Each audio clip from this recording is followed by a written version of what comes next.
తప్పంతా మనదేనండి. పిల్లలు ఈ పరిస్థితిలో ఉండడానికి కారణం మనమే. మిస్ అమ్మ చెప్తున్నా కూడా వినకుండా పిల్లల్ని ఎక్స్కర్షన్ పంపించి చాలా పెద్ద తప్పు చేశామండి. అవునే, వాళ్ళ వెనక ఇంత కుట్ర జరుగుతుందని తెలియక పిల్లల్ని పంపించాం.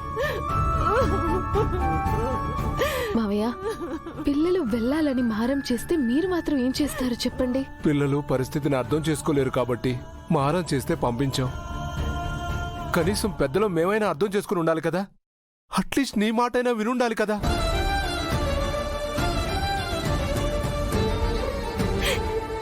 ఇక నుంచి పిల్లల విషయంలో ఏ నిర్ణయం తీసుకోవాలన్నా అమ్మగా మిస్ అమ్మే తీసుకోవాలండి. ఇలా తలా ఒకటి ఆలోచిస్తూ ఏది పడితే అది చేస్తూ పిల్లల ప్రాణాలకే ప్రమాదం తీసుకొచ్చాం. సరిగ్గా చెప్పావే. తల్లి మనసు కనుకే ప్రమాదాన్ని ముందుగా పసిగట్టింది. ప్రతిసారి దానికి వీళ్ళ భజన ఏంటో.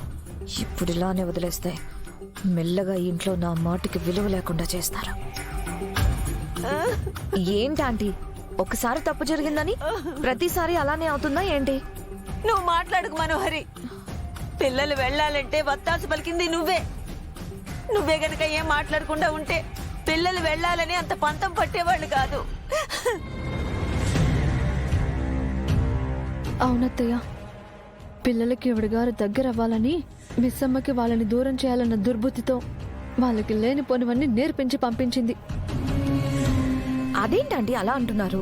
పిల్లలు వెళ్ళాలని అంతలా మారం చేస్తే నేను మాత్రం ఏం చేయగలను?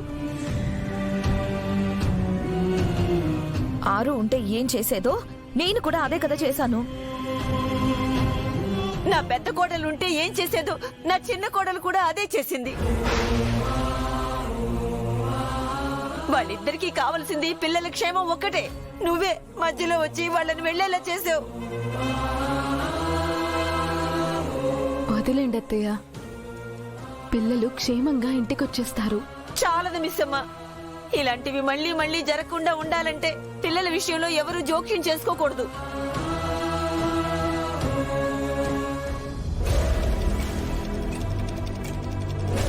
నాన్న, మీరేం కంగారు పడకండి. పిల్లల్ని ఇంటికి తీసుకొచ్చే బాధ్యత నాది.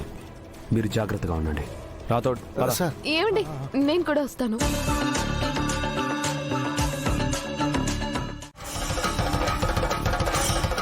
నీ బాధను చూసి ఒక సోదరునిగా నీకంటే ఎక్కువగా బాధపడదము. కానీ యమపురి వాసులం చిత్ర విచిత్ర గుప్తులమైన మేము మా కర్తవ్యమును నిర్వర్తించవలెను. జరుగునది జరగక మానదు బాలిక.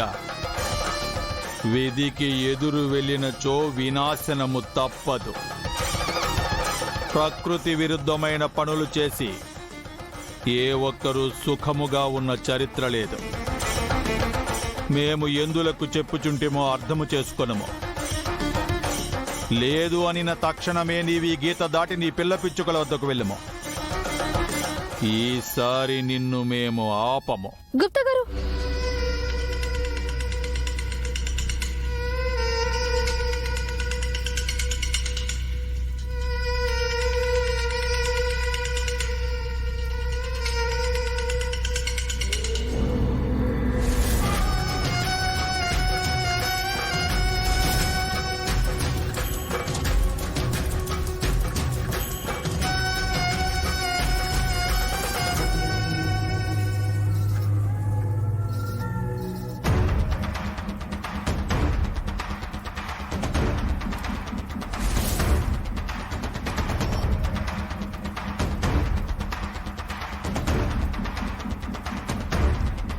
గుప్తా, ప్రభు, నీవు ఆంక్షరేఖ గీసి ఆ బాలిక దాన్ని దాటేలా చెయ్యము. నీ ఆంక్షని ఒప్పుకోని కారణాన వెంటనే ఆ బాలికని యమపురికి తీసుకుని రమ్ము. అటులనే ప్రభు.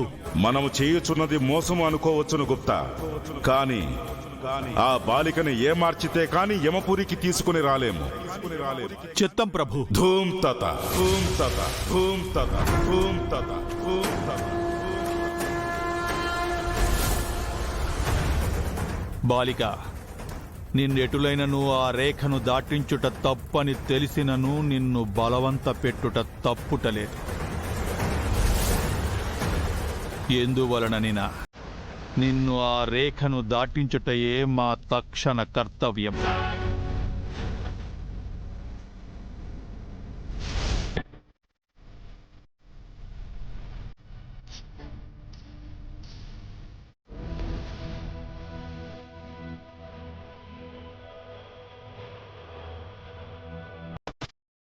ఏ అంజు, కొంచెం కూడా భయం వేయట్లేదా? లెఫ్టినెంట్ అమరేంద్ర కూతురు ఇక్కడ. ఇలాంటి వాళ్ళకి భయపడతానా? నా నుంచి మీకు ఒక ఫ్రీ సజెషన్, మీరు కూడా భయపడకండి. ఇది అపరిచిత్రాలక్క, ఎప్పుడు ఎలా ఉంటుందో ఎవ్వరికీ తెలీదు.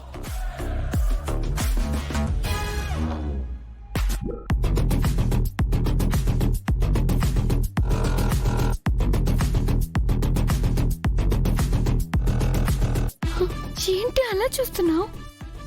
ఆ గన్ ఎంత బాగుందో కదమ్ము. బుల్లెట్ ఇంకా బాగుంటుంది, చూస్తావా?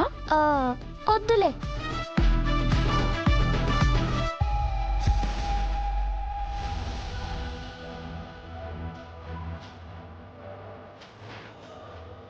అక్క, అన్నయ్య, మనకేం కాదు కదా? చూడు. ఏం కాదులేరా, భయపడకు, నువ్వు సైలెంట్గా ఉండు. ఏమీ కాకముందే డాడీ వచ్చేయాలని కోరుకోవడం తప్ప ఏమీ చేయలేం.